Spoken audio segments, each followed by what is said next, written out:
Bom, estou falando com vocês aqui nesta quinta-feira, dia 11 de setembro. Tempo bom em Porto Alegre, céu azul, temperatura amena, muito bom. Olha, senhores, confesso para vocês que eu não esperava nada diferente desse julgamento do Bolsonaro, que concluiu na prática hoje, que está concluído. Estou falando aqui 5 horas da tarde com vocês, mas praticamente concluiu hoje. Né? Há pouco estava ouvindo falar a ministra Carmen Lúcia, fazendo um jogral ali. Caras e bocas, né? Ninguém esperava nada diferente. Eu não esperava nada diferente. O que eu esperava? Eu esperava que, evidentemente, o Alexandre de Moraes falasse o que falou, que Flávio Dino falasse o que falou, que a Carmen Lúcia fala o que falou, o que está falando, e que o Zanin daqui a pouco vai falar o que tem que falar, ou seja, todos contra o Bolsonaro. É carta marcada. Né? Alguém pode me dizer, Alma, você esperava que o Fux falasse o que falou? Esperava sim, os sinais estavam dados nos últimos tempos. Aí. Era só ver a lista dos que foram sancionados aí com o corte de vistos para os Estados Unidos ali. Dos 11 ministros do Supremo Tribunal Federal, apenas 3 escaparam. Quem foram os 3? Um deles é o Fux, Luiz Fux. Os outros 2 foram os 2 ministros que foram nomeados pelo Bolsonaro. O André Mendonça, por exemplo. Então, esperava, sim.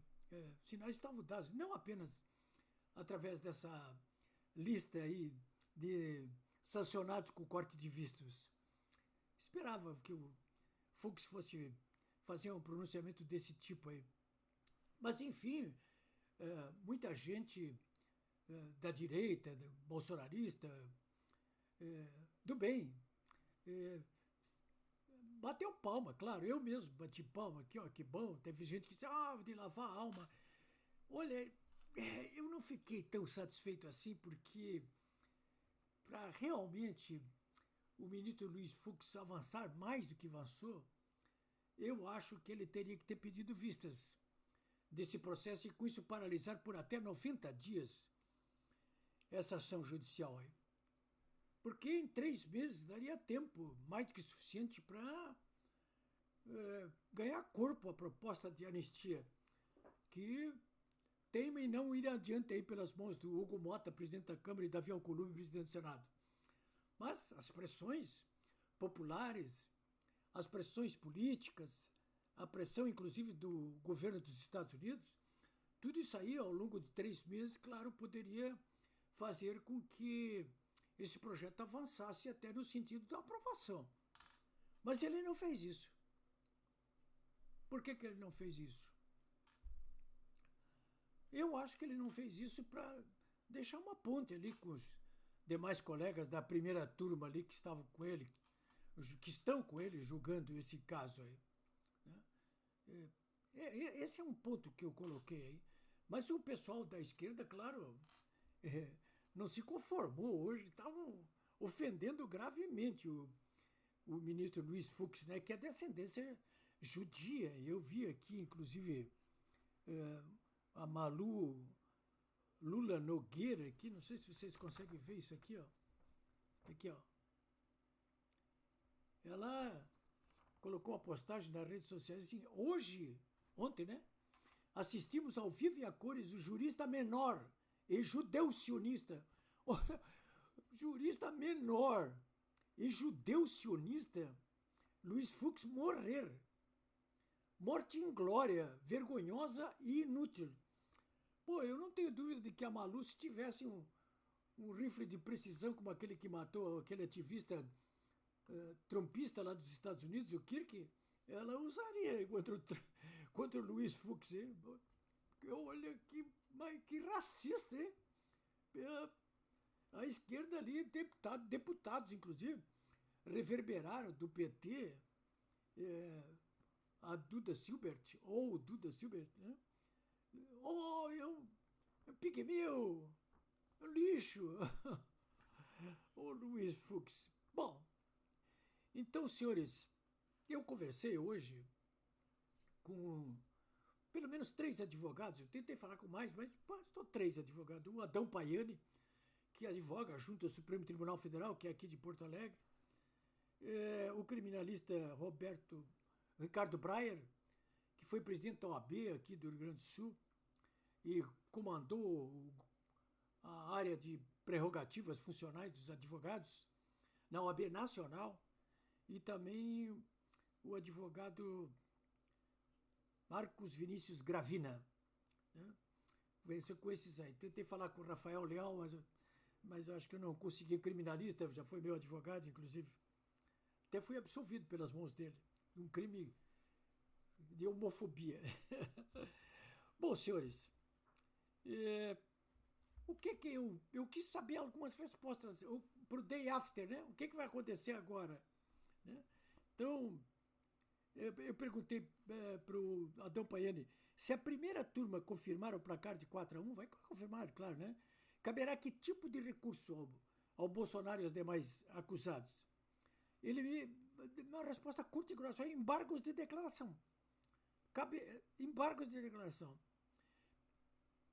Muda a decisão? Não muda. Embargos de declaração, eu já protocolei dezenas e dezenas de embargos de declarações e ações que eu respondo, que eu ajuizo, né?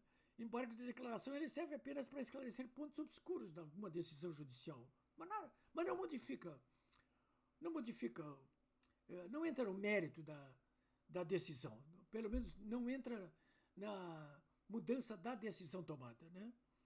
Bom, eu fiquei pensando assim, bom, mas tem um outro tipo de embargo também, que volta e meia é usado, eu mesmo já usei, que são os embargos infringentes, que pode fazer com que uma determinada ação saia de uma jurisdição para outra, de uma área para outra, Isso pode acontecer, por exemplo, embargos de infringentes, caberia nesse caso aí, forçando um exame por parte do pleno dos 11 ministros, novamente este caso? Legalmente, sim. Né? Mas o que disse o Adão Paiani? O cabimento de embargos infringentes, nesse caso, ele disse que é discutível. Por que é discutível? Porque é ilegal? Não, ele não é ilegal. O artigo 333 do Regimento Interno do Supremo prevê que cabem embargos infringentes em decisões não unânimes do plenário ou da turma. Ou seja, num caso típico como esse, que é 4-1, houve um voto contrário, divergente. Portanto, segundo o artigo 333 do próprio Regimento Interno do Supremo Tribunal Federal, cabe embargos infringentes. Eu não sei se os advogados do Bolsonaro e dos outros réus vão não apenas interpor embargos declaratórios, mas infringentes, né? Então, aí, claro, isso iria para exame do pleno dos 11, né, ministros.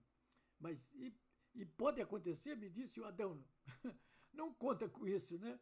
Porque o Supremo vem restringindo esse tipo de recurso nos últimos anos, entendendo que ele não se harmoniza mais com a Constituição e com o Código de Processo Penal. Ou seja, olha, a lei está no regime de interno, mas deixa para lá, não vou mais, né? Mas o fato é, me lembro, Adão Paiani, que no mensalão foram admitidos, sim, os embargos infringentes, né? No caso da ação penal 470, né, do mensalão, o Supremo admitiu os embargos infringentes, mas depois passou a rejeitar, principalmente quando os julgamentos são da turma, como esse aí da primeira turma, né? Então é o seguinte, pro day after, né? A tendência é que o Supremo só admita embargos de declaração, que são limitados, como eu já disse, né? Vão esclarecer dúvidas, omissões do acórdão, mas sem rever a decisão de mérito.